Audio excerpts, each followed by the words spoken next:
بسم اللہ الرحمن الرحیم۔ السلام علیکم۔ جہاں 6.5 لاکھ سے زائد لوگ اس وقت جہاز میں بیٹھے فضاؤں میں اڑ رہے ہیں، وہیں پر ہزاروں لوگ زمین کی سطح سے نیچے گہرے سمندر میں ایک کیپسول نما دھات میں موجود ہیں، اور یہ آبدوز کہلاتی ہے۔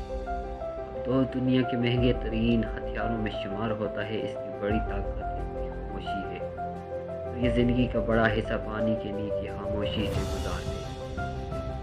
چلیے آبدوز کے ذات نما ڈبے کے بارے میں اور اس کے اندر رہنے والوں کی زندگی کے بارے میں ایک جائزہ لیتے ہیں۔ اب دوست کے عملے کے لیے ہر ایک کوالیفائی نہیں کر سکتا۔ بحریہ کے اندر اس کے لیے ایک مخصوص ٹریننگ دی جاتی ہے اور اس کے لیے مخصوص شرائط ہوتی ہیں۔ ان میں سے نفسیات کا امتحان بھی سب سے سخت شرائط میں شامل ہے۔ لمبی مدت تک ایک دھات کے ڈبے میں زندگی گزارنا کوئی آسان کام نہیں۔ کسی ایک غلطی ہزاروں لوگوں کی جانیں خطرے میں ڈال سکتی ہے اور ملک کی وقار کو داؤ پر لگا سکتی ہے۔ اس کے لیے مضبوط اعصاب ضروری ہیں کہ ایک وقت میں ایک مشن کو ایک ماہ تک کیا جا سکے۔ ایک وقت میں سب سے زیادہ زہر سمندر وقت گزارنے کا ریکارڈ، جو کہ بغیر سطح پہ آئے تاریخ میں ریکارڈ ہے، وہ امریکہ کی آبدوز کے پاس ہے۔ امریکہ کی 60 سے 70 آبدوزیں مختلف عالمی سمندروں میں موجود ہوتی ہیں۔ لمبے عرصے ایک چھوٹے سے ڈبے میں زندگی گزارنا بغیر سورج کے اعصاب پر گہرا اثر ڈالتی ہے۔ ایک نیوکلیئر آبدوز کتنی عرصہ تک زہر سمندر زندگی گزار سکتی ہے، اس کا انحصار اس کے اندر موجود لوگوں کا ایندھن ہوتا ہے۔ آبدوز کا ایندھن اس کے ری ایکٹر میں بلٹ ان شامل ہوتا ہے، جو کہ اس کی ساری زندگی کے لیے کافی ہوتا ہے۔ لیکن اس میں رہنے والوں کا ایندھن، یعنی کہ خوراک، کھانا پینا اور ہوا، وہ اس بات کا تعین کرتی ہے یہ کہ ایک وقت میں کتنی دیر غوطہ لگا سکتی ہے۔ اس میں پانی کو ریجنریٹ کیا جاتا ہے اور ہوا کو بھی ریجنریٹ کیا جاتا ہے۔ اسی لیے کھانا، یعنی کہ اس پر بسنے والوں کا ایندھن، وہ واحد چیز ہے جو کہ اس بات کا تعین کرتی ہے یہ کتنی دیر سروائیو کر سکتی ہے۔ آبدوز کے عملے کی ڈیوٹی 3 شفٹوں میں تقسیم کی جاتی ہے، جو کہ 8-8 گھنٹے کے حساب سے ہوتی ہے۔ 8 گھنٹے میں ان کی ڈیوٹی ہوتی ہے اور 8 گھنٹے میں وہ پرائیویٹ زندگی گزارتے ہیں، جس میں کھانا پینا، سیر و تفریح، یعنی کہ آبدوز کے اندر ہی ورزش کرنا اور مختلف سرگرمیاں کرنا جس سے وہ چست و توانا رہ سکیں، اور اس کے بعد 8 گھنٹے کی نیند، جو کہ اندر رہنے والوں کے لیے ایک انتہائی ضروری ہے تاکہ وہ ذہنی طور پر مکمل فٹ رہ سکیں۔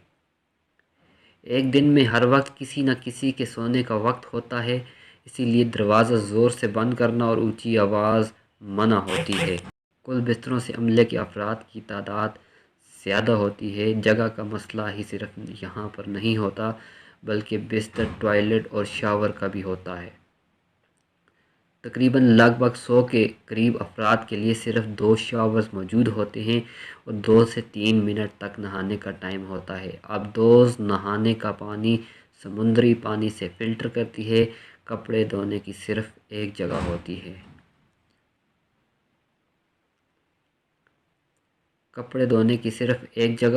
ہے۔ ٹوائلٹ کا استعمال بھی دھیان سے کیا جاتا ہے۔ فضلے کا ایک خاص ٹینک میں جمع ہوتا ہے جسے ایک خاص وقت میں خارج کرنا ہوتا ہے۔ عملے کی تفریح کے لیے مختلف گیمز ہوتی ہیں جس میں سے ذہنی اور جسمانی حرکت ہو سکے۔ سب سے زیادہ شطرنج، تاش اور دیگر کھیل ہوتے ہیں۔ آبدوز کا سب سے زیادہ جگہ اس کا انجن گھیرتا ہے اور دوسرا اس میں کچن، جہاں پر اچھے اور طرح طرح کے کھانے موجود ہوتے ہیں اور پکائے جاتے ہیں۔ ہفتوں سمندر کے نیچے سٹریس والی زندگی گزارنے والوں کے لیے یہ ضروری ہوتا ہے۔ شروع میں تازہ کھانا ملتا ہے اور اس کے بعد ٹین کے ڈبوں والا کھانا دیا جاتا ہے۔ اس میں انٹرنیٹ کی سہولت کا کوئی سسٹم موجود نہیں ہوتا۔ رابطہ سطح پر آنے سے ہوتا ہے اور یہ کم ہی ہوتا ہے۔ خاموشی اس کا اہم ہتھیار ہے۔ عملے کا گھر والوں سے کئی ہفتوں یا مہینوں تک رابطہ نہیں ہوتا۔